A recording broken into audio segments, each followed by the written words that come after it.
Hello, and welcome back to the Nourish with Purpose podcast. It's Bailey, and I hope you're having a great Wednesday or whenever you're listening to today's episode. Today, we are talking about identifying what your why is. And this really came from talking to a gal, actually, this was probably about a week ago. And she was telling me how she could go months with working out, but as soon as she stopped, she would be done. Like, she has no interest or passion for moving her body. She does it because she knows she needs to, but she could stop at any time and never pick it up. And I had mentioned to her, I'm like, that's because you haven't identified what your why is. And I think this is the issue with a lot of people who aren't consistent with making long-term changes when it comes to their health. So we're going to deep dive into all of that, of course. But first, I wanted to catch up with you. Really, I hate that. I say this every single time. There's just not much going on. It's the same old, and maybe you care. I would think at this point, you probably don't. It's the same old of we've got our chickens, I've got my garden. I will say something really exciting though this last couple weeks. 2 weeks ago, I guess I didn't do a lot for the catch up of our last episode because I had Sydney on from French Squirrel. But I had my first dahlias to cut, and those are flowers, and they're so pretty, and they are just the most intricate flower. And so I've had 3 of those bloom. I've got 3 more that are about ready to be picked. They just have to fully open up.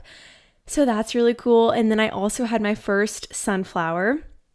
It's the little things, but if you've had a garden summer like me, I would say maybe it's not been the most successful. It's been fine. There's nothing horrible okay. Not that losing most of my garden was horrible because there's much worse things to happen in the world, but it was disappointing. But I did replant a lot of things actually this last weekend. Nate and I pulled a lot of weeds in my flowers. My flowers are starting to kind of produce. It's really fun to just go out there, and when you think there's going to be nothing, I walked outside today and there was just all these different colors of zinnias. It was just so fun. But I replanted my beets, carrots. I did some spaghetti squash and green beans. Those are ones that you can plant them now, and they have about a 50-day growth cycle. So in 50 days, they would be ready to pick, which brings us into maybe September-ish.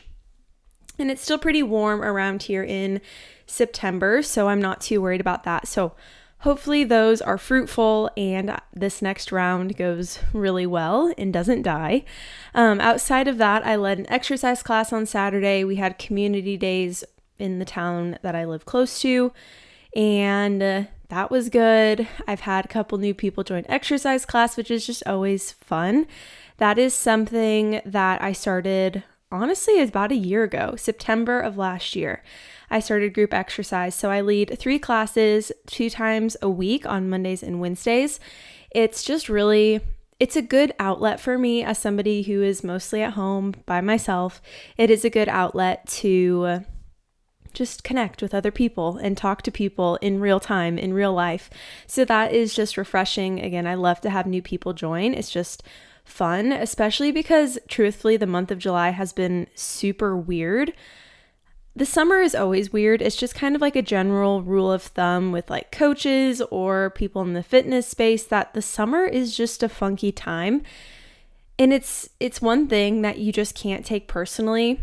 If you start something in the summer, if there's not a lot of interest, you just can't take it personally, which I think is really hard for me because I do tend to take things personally because I guess this is me kind of saying this about myself, but I think I try or I work really, really hard to be very intentional and to I put a lot of effort into things and a lot of my emotions into what I'm doing. So it's hard not to tie that into then if something's not super successful or isn't going super well to think oh my gosh, what did I do? What am I doing wrong?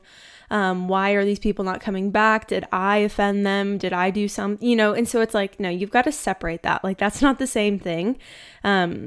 people truthfully just don't really love to work out. I've realized it's not everybody's top number one wants to do all the time type of thing. For me, it's been very unique, and that was kind of ingrained in me since I was little, good or bad, right? Because I've talked about how it was like 5th grade. My dad had me going out for a run, which we now run together on Sundays. So I can kind of joke about that because I didn't actually run in 5th grade. I would walk with like my feet going up. So if my dad was way ahead of me and he looked back, my arms were moving and my legs were moving. So I looked like I was running, but I wasn't really running. I didn't love it then, but I think being an athlete and learning the value and the importance of moving your body, that has helped me kind of connecting to today's episode, identify my why and be consistent with it since I was in 7th grade, right? There's not really been a phase of time where I wasn't consistent with moving my body, but I know that's not the case for everyone. Not everybody is brought up in a household where that's a top priority. And that's no shame or diss to anybody because I totally understand. Yeah, we all just come from different backgrounds. But kind of coming back to that, just knowing if you're doing something and in the summer, there's not a lot of interest. Truthfully, if I wasn't leading something, I would be exercising, but I wouldn't be going in the afternoon. I'd be outside in my garden or I'd be outside going for a walk. So I totally understand it. But yeah, just truthfully, July's been a weird month. So I'm kind of excited for August. And I feel like August, my years kind of tend to go in school years. I've realized most of the people that I work with are teachers, or they have kids, young kids that are in school. My mom's a teacher. So I just really work in school years.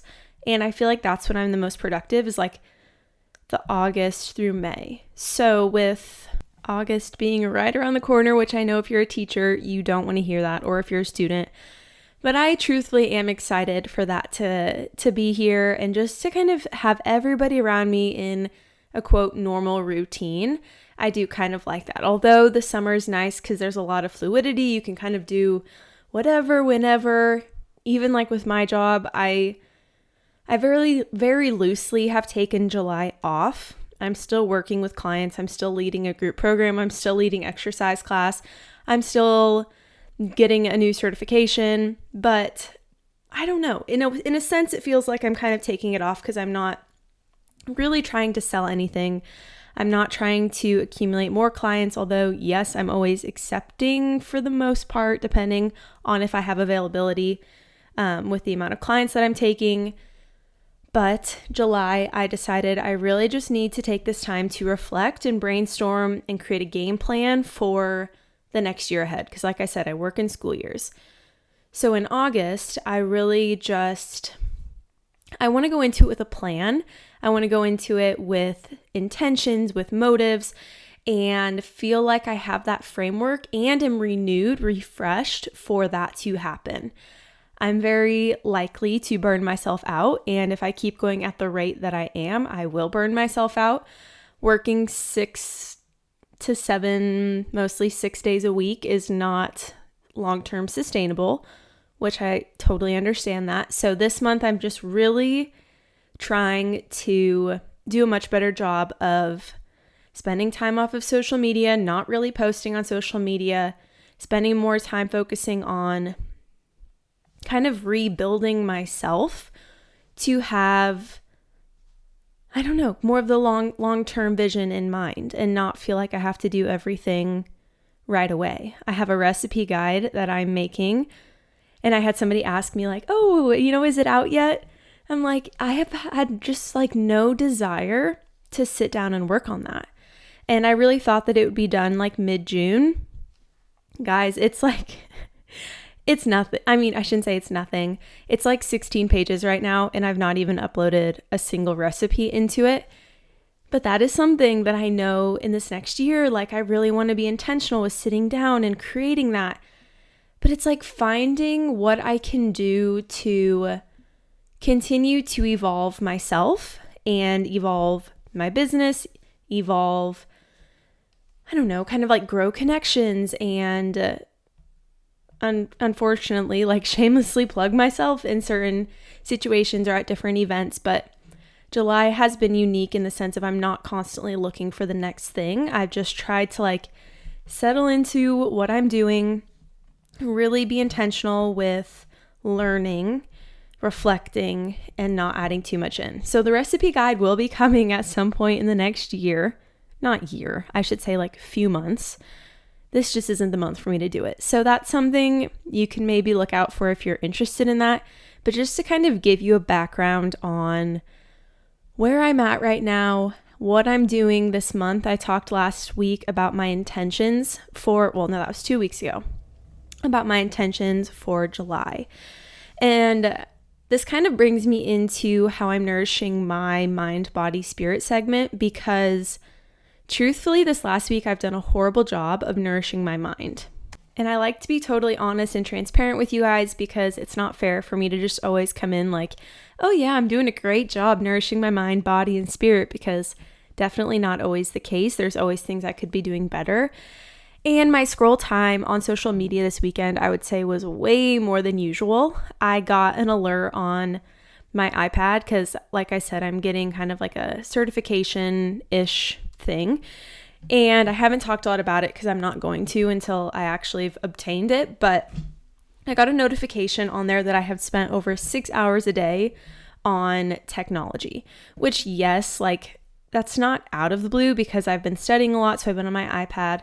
But I know this weekend it was not because I was studying. It was because I was on TikTok and I hate that app. I mean, I shouldn't say I hate it because I kind of love it, but I also hate it. And really my intention for July was to spend way less time on social media, because when I get into a rut with creativity, again, you might notice I'm not posting a lot right now. I'm not making recipes. I'm not filming a lot of things. There's various reasons for that, but mostly it's because I'm not very inspired. And I think a way for me to get even less inspired is to take in more content from other people. Like that makes me feel so overwhelmed. I see what they're doing, that's overwhelming. And then I get to a stage where I'm like, nothing I'm doing is original. Nothing I'm doing is interesting.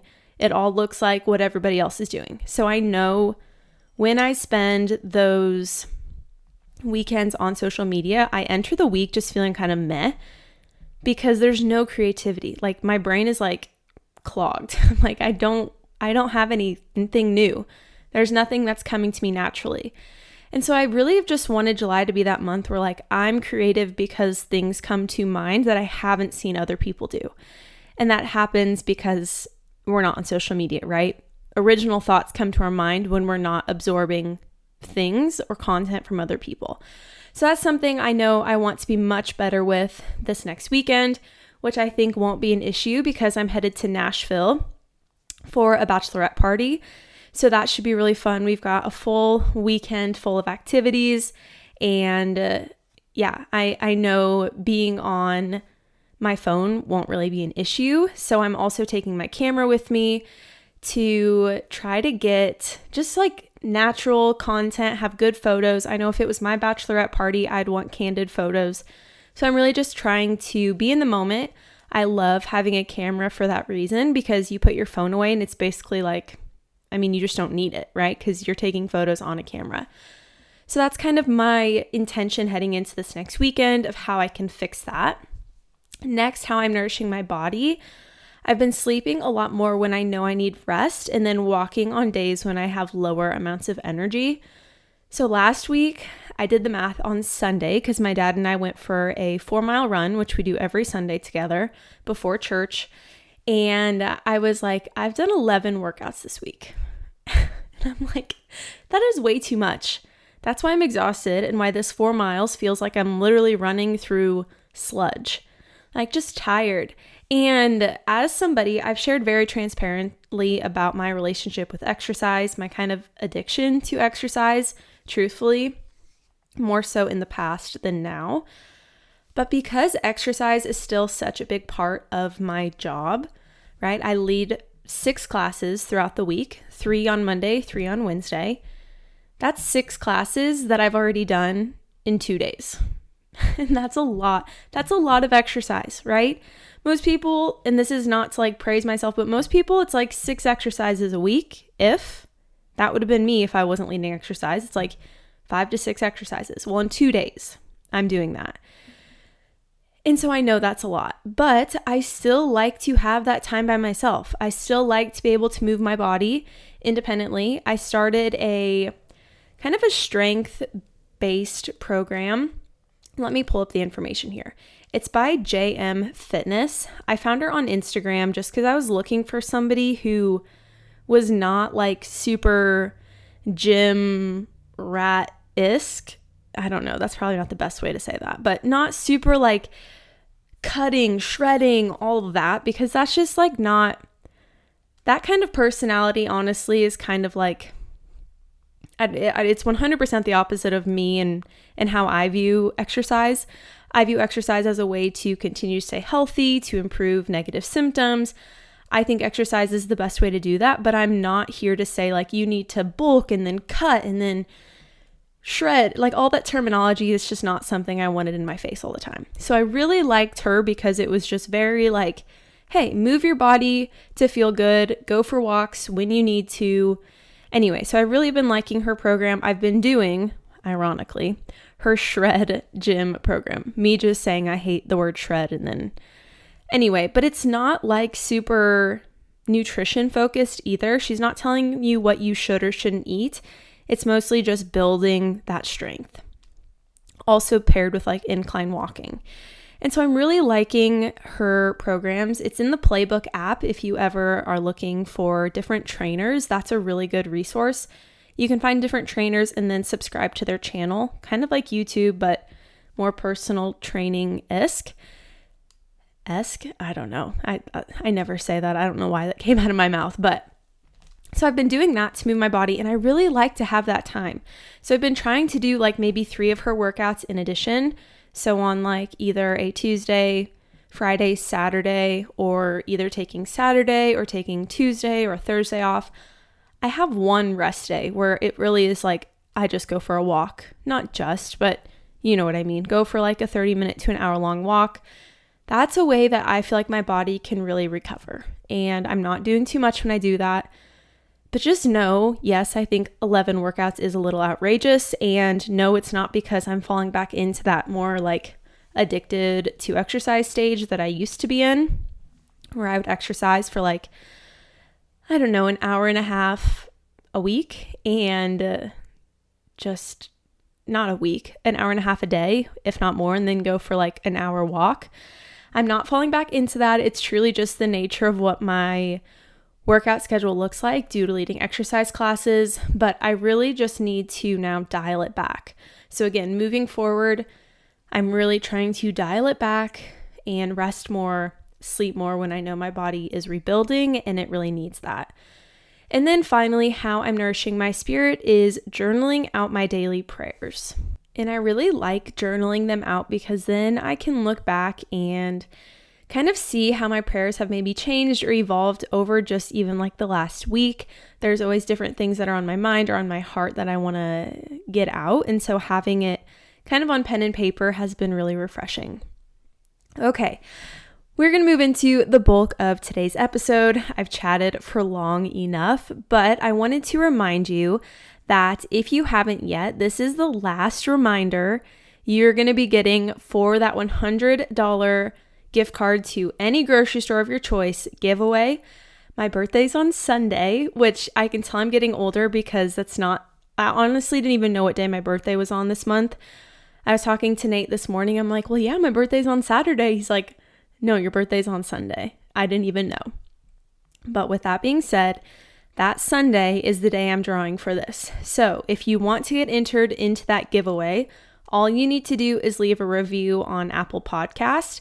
You do not need to pay for Apple Music in order to do this. You truly can just open up the Apple Podcast app, write a review. Once it's uploaded, screenshot it, send it my way at Nourish with Bailey, text it to me, email it to me. My email is down below in the description of today's episode, and I will get you entered into that giveaway. It's one that I'm so passionate about because I love being able to just give back.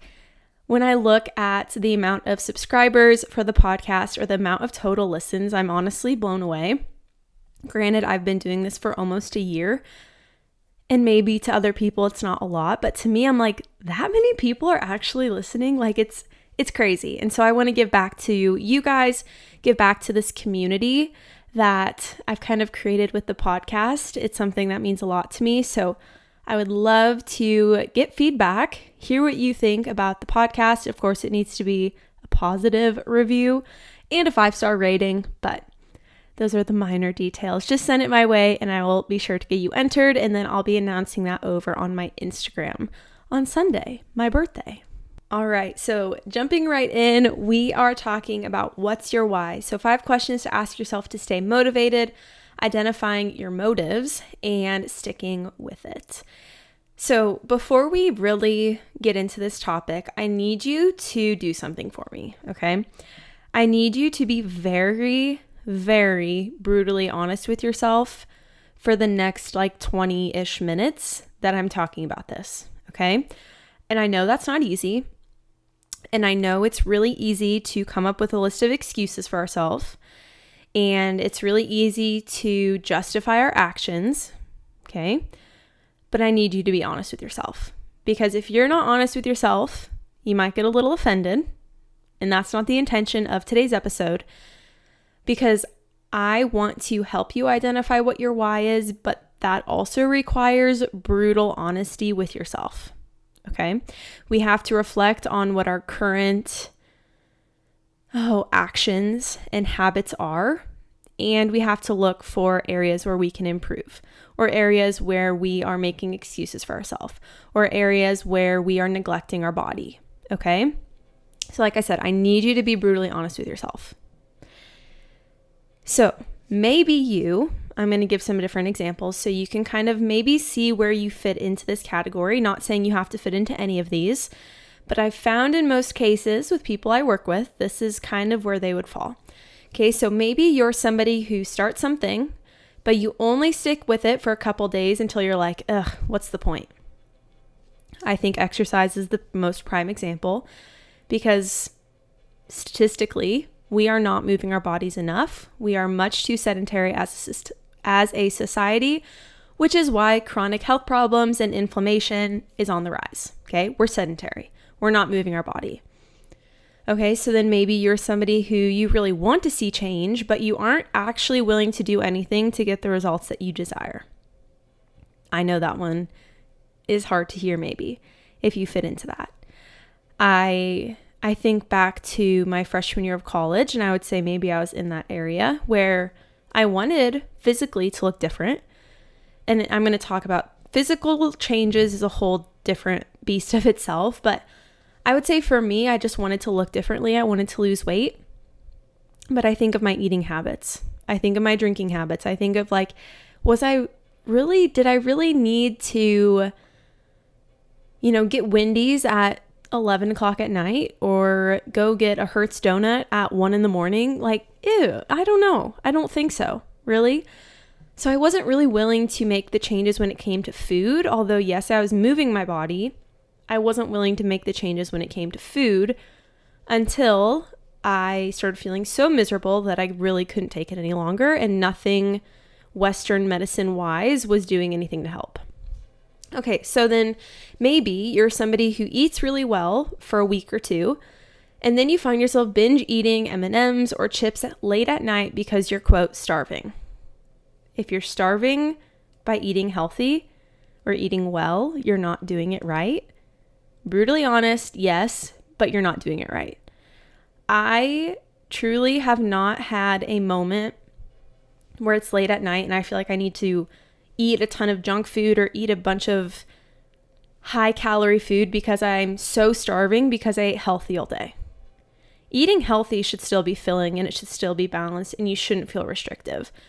So if that's you, maybe you and I probably need to maybe talk about what that could look like so you don't find yourself doing that late at night. But there's so many emotions, there's so much to that, so much complexity to that maybe food isn't really even the issue. Maybe it's more of a mindset issue. So that's something maybe just to think about. Okay, or last one here, maybe you're consistent for months, if not years, But you know that if you stopped exercising or eating well or taking care of yourself, that you wouldn't have any desire to start that up again. Okay? This is of no fault to you. It's because you haven't identified why you're doing any of this. Okay? You've not found that why. That why is so valuable, but that why also has to go deeper than physical results. It has to go deeper than a short-term goal. Think of like people talking about how they want to lose weight before a wedding or how they want to look different for a vacation. Well, that wedding, that vacation is going to come and go. After that, don't you want to still feel good? Like, wouldn't you want to go on vacation and feel so confident about yourself, but know that after that vacation, you're going to feel just as good because you've got these solid habits in place and you know why you're doing it. Okay? Not because of a short-term event. Your why also has to be long-lasting. And although, yes, it can evolve and change, you need to have that foundational motivation to do it. Okay? If you don't identify your why and become so passionate about supporting your body is going to identify your why for you. And I want you to really let that sink in. If you don't find out why you're doing things, you don't have the motivation to continue doing these things, your body is going to say, hey, it's been 20 years and you've not supported us. Now you have a diagnosis that forces you to make a change that you're not ready to make. Wouldn't it be so much easier to be preventative with all of these things than to get that condition or have that health issue and be like, well, crap, now everybody around me is expecting me to make all these changes and there's 600 different things I need to do in addition to taking medication and getting a surgery, and I can't do it all on my own. That is the state that most people will find themselves in. Okay? And I don't want that for you. But we are taught in the Western medicine area, okay, kind of living in America, we are taught that when you have an issue, you go in and get a solution. We aren't historically taught, hey, to prevent this issue from even happening in the first place, here's a few things you should do, okay? You should eat anti-inflammatory foods. Avoid the seed oils, avoid the high fructose corn syrup. You should get out and move your body a little bit each day. Maybe that's a 30-minute walk for you. Maybe that's a 30-minute walk with a little bit of strength training. And you also have to manage your stress. So we got to practice some deep breathing. Maybe take some adaptogenic herbs to help your body when you can't control your levels of stress due to work or external conditions or situations. This is going to support your body, okay? Those are really the methods that are going to prevent this from ever happening, or whatever it is that maybe you're afraid of happening from happening. Okay, so your body will decide for you what your why is, and it's going to kick you in the butt and be like, hey, all right, now it's time to pay attention to me because you've neglected me for so long. That's what's going to happen, okay? That's not to be like doomsday, freak you out, but it's just the reality. If you're not preventative, and if you're somebody who's like, I felt crappy for months, if not years, but I've not done a single thing to change it, that's a problem. That's not normal, okay? And that's not me coming from a place of judgment. That's me coming from a place of genuine concern, because I talk to a lot of college-aged girls who think that bloating, think that eating a meal and then feeling terrible afterwards is just part of being a woman. They think that getting a period and being down for 4 to 7 days because you're in so much pain is normal, and it's not normal. Those are things where it's already kind of alarming something in my brain of like, these people need to be doing something about this, because if you're 18 years old and you're having those symptoms are only going to progress unless you do something about it. They don't just magically disappear one day. Sometimes it requires talking to somebody, working with somebody, or maybe you do your own research on your own and navigate and figure out what's going on. What is that deeper underlying issue? And that's something I truly, firmly believe cannot be ignored. Okay? I'm going to get off my soapbox because I could really go on and on about that, because let me just say one more thing. It's usually those people who don't want to commit to getting help for preventative reasons that then come to me, and I call this trauma dumping. They come to me as a fellow person, not in any state of like supporting them financially or anything, and they dump. They just dump everything that's going on me, and I can't do anything about it. Okay? At that point, this person has already accepted that they're defeated. They've accepted things will never get better. They've gone to 10 plus different doctors, and they've not told them anything that was helpful. That's no diss to doctors. That's a diss to there's something underlying going on that nobody's figured out yet, or nobody's paid attention to. Most of the time it's going to be stress, okay? But it's been ignored. Then they come to me because they want to milk something out of me that will support them in some way, and it's not possible. There's so much more that I, as somebody who guides women through this, needs to know about you before I can offer any sort of feedback. And the reason I think why I'm so passionate about it is because people will come to me and it's not too late, but in their mind it's too late. So they're not willing to make a change. And that's where I get really frustrated, and I feel like my boundaries are being crossed because there's no genuine like, hey, can you help me? Can you support me through this? Because I need to fix what's going on. It's more of a tell me their issues, try to get something back, and then feel defeated when they leave our conversation. So it just like really doesn't set anybody up for success. And that's using myself as an example, but I think almost any coach in the holistic health space could say they've had a similar example of when people come to them after they've tried everything under the sun, they've already accepted defeat, and then we're supposed to give them something to do to fix it. And it's like, there's so much more that we have to work through outside of this 5-minute conversation that it's impossible for me to help you. And the reason I do what I do is because I want to help people. So then it's like, it's frustrating for both of us, right? Because you don't get anything out of the conversation, probably. And I don't really get anything out of the conversation other than feeling frustrated because I can see what's going on, but you're already past the point of wanting to hear what it is. And that's where I said you have to be brutally honest with yourself for this episode, because maybe you've been in that situation before. Maybe you're somebody who's already accepted defeat. You've had these issues for forever and ever, and that's not to say that I can fix them. But you have to get out of that mindset that there's nothing that's going to help you, because that's getting you absolutely nowhere. You've abandoned your why. You no longer care how you heal your body. You no longer care what it takes to heal your body. You just want to feel better, but you've already accepted that you never will. That is a hard thing to realize, which is why you need to come back with me to this conversation and take these 5 questions to heart, to really reflect on them and think about them and identify where you can and where you will see improvement.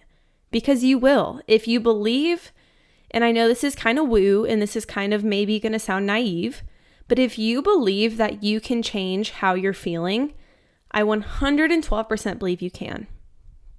Through the certification I'm taking, they talk a lot about autoimmune issues and how all but about 1 or 2 autoimmune issues can be reversed. So rheumatoid arthritis, type 2 diabetes, Hashimoto's, Graves' disease. All of those autoimmune issues can be reversed. It's crazy because we're not told that. If you're experiencing something that has you in daily pain or feeling uncomfortable, it can be reversed. The only one that really can't is type 1 diabetes. Okay? And we're just not told that, right? So we're not told that, okay, you get to a point where you've tried everything and there's nothing left for you, that there's still not more out there, because I promise there is. So you have to, again, come back to your why. Why do you want to feel better? Why do you believe you can? Because you can. Okay? So here are the 5 questions that I've laid out, that I've created, that I think are going to help you identify what this why is. Okay, the first one, what health conditions or issues did my parents or grandparents have? So for example here, my dad, why I believe he's such an avid exerciser is because his dad had a heart attack at 40. From there, I feel like is really when it changed. Like he exercises a lot and he needs that kind of fill of exercising a lot. But in his mind, right, it's probably, and this is me elaborating from this example because he's never confessed this. This is just me thinking, if this is maybe something you relate to, maybe there's kind of a subconscious fear there. So you tend to like overdo something, or you tend to do something very, very consistently because you have that fear. Okay. On the other side, you might have this condition that runs in your family, but maybe you've always had great health. So you're like, well, why would I worry about this? I've always been at a healthy weight. I've never had any negative symptoms. It won't happen to me. And you've ignored that. I see that happen too. I think of the girls in high school that were so thin and they never had to watch their weight. They could eat anything they wanted and they still looked the same. When you've been given that genetic, I would almost say like advantage of not having to really work hard to maybe get a physical result, you tend to then age and not really pay much attention to how you're nourishing your body, how you're moving your body, because historically you've never had to. Whereas somebody, and I'll use myself, that I feel like I've always had to work really, really hard to get stronger or to be really good at anything. I feel like I've had to work really, really hard. And I would say that's probably most of us. Sometimes you find you've got a natural ability for something, and that's such a gift, right? That's such a gift to have that. But if you find yourself working really hard to get a result, you're probably going to be somebody that sticks with it long term because you know you've always had to work hard for it. That's kind of the difference there. Okay, so that first question, what health conditions or issues did my parents or grandparents have? Okay. Second question here is, what pre-existing health issues or negative symptoms have I had consistently over the years that I would like to improve? This is that foundational motive that I talk about. This is kind of like the umbrella. For every habit that you're going to try to create and be consistent with, most of the time it's going to stem back to this one pre-existing health issue or health issue that you're maybe scared will be your reality one day. That is going to be kind of that foundation. Question number 3. Now I want you to write out a list of habits that you don't love about yourself. Maybe things that you often find yourself doing but you can't stop, or are the reason that you feel the way you do. Where I see this play out the most is when people are addicted to stress. 9 times out of 10, we don't want to admit that we're addicted to something, okay?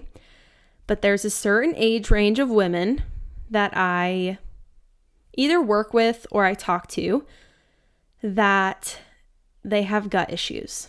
Horrible, horrible gut issues. They've maybe had gut issues for years, never felt super great. And as soon as we start talking about the stress piece, they're like, oh, I'm not very stressed. But from an outside perspective, I can see that stress is the direct correlation to why they cannot fix the gut issue that they have.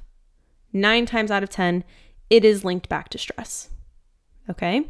Not because of what they're eating or what they're not eating, not because of the supplement they're taking or not taking. It's stress. That is what the reason here is. Okay? Be brutally honest with yourself here. You're not doing yourself any advantage by lying to yourself about what is actually going on. And sometimes it's maybe easier to ask these questions to somebody outside of ourselves, obviously outside of ourselves, but to ask somebody around you, hey, what's a habit that you notice about me that maybe isn't the most health supporting? And be willing to hear the response. Because we don't like to hear negative things about ourselves ever. I mean, really, do we? So that's where you go to somebody that you trust, that they're going to gracefully and gently kind of direct you in what you could improve. So maybe that's when you have to ask somebody outside of yourself Because like I said, when I talk to people, even if it's like a 5-minute experience, most of the time I get enough information to at least understand what one of the issues is that's causing the negative symptom that they're telling me about. And it's something, the reason I can do that is because I've done this for 3 years, right? And I know that skill's only going to improve. But for most people, even if they look really, really healthy, I could probably identify what's going wrong and why they're feeling the way they do. How you then fix that is a whole nother area that I don't have the ability to do in that short of time, because it takes months, if not years, to do that. But be honest with yourself. Okay. Question number 4, 5, and I did 6 because I think 4, 5, and 6 all kind of go together. So you're kind of getting some bonus questions here. But I actually learned this last week that some people feel things. So if you think about like a long-term goal, you want to know what that's going to feel like. That's how you describe that goal, is by feeling it. Other people are visual, so they want to know what it's going to look like. And then other people want to know what it's going to sound like. Okay, so these 3 questions, I would loop these all into question 4 because they all are the same thing, just dependent on if you're a feel, look, or sound type of person. I'm a visual person, so I would be a look person. I want to know what this is going to look like. So that question, what would it feel like to no longer have these habits? What would it look like to no longer have these habits? Or what would it sound like to no longer have these habits? Okay. So maybe picking one of those 3. Again, I said I'm visual. So if you're somebody that's visual, maybe for you to help kind of find the root cause of your why, it's to make a vision board of what this will look like. To maybe get photos of past family members that have struggled with the same health issue, to get pictures of your kids and put them up on the board, to get pictures of colorful food and a garden, and maybe more of your whys because you want to make eating an emotional and a health supporting experience, right? So you've got colorful food and you want to grow your own food.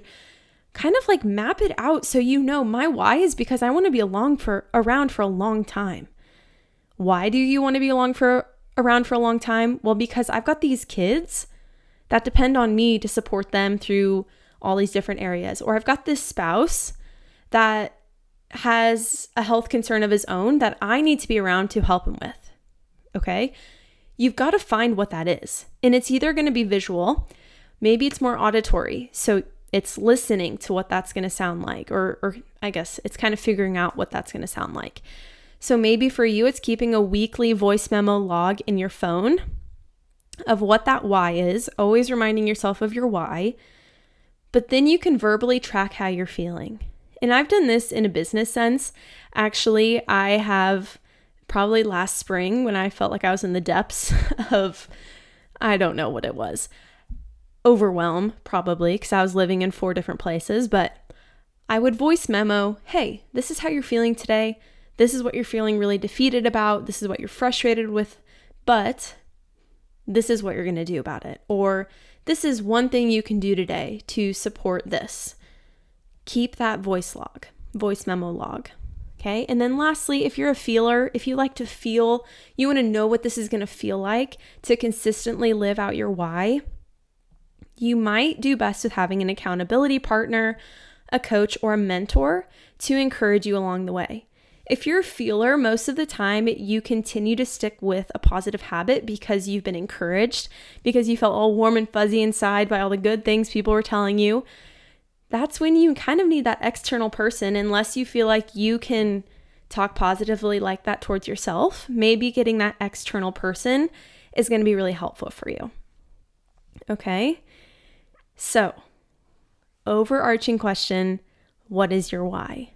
And I'm going to do a question box at the end. I'm probably going to do it over on Instagram, and also at the end of this episode, if you're listening on Spotify, you can actually answer a question that I've typed out, and I want to know what your why is. I think when you take this time to reflect on what it is, when you're very intentional with why you are doing these positive things for your body, you're going to stick with it. Okay. You're not going to do it consistently and then fall off the wagon, fall off the train, and then not know what to do next, because you've always have that firm foundation of why you're doing this. All right. So I know some of that might have been brutally honest. I, of course, always like to lead with guidance and grace. Have grace for yourself as well. Sometimes I also know we need a little kick in the butt, and maybe you find yourself there. Hopefully this was encouraging and motivating for you. But with that, let's go ahead and close today's episode in prayer.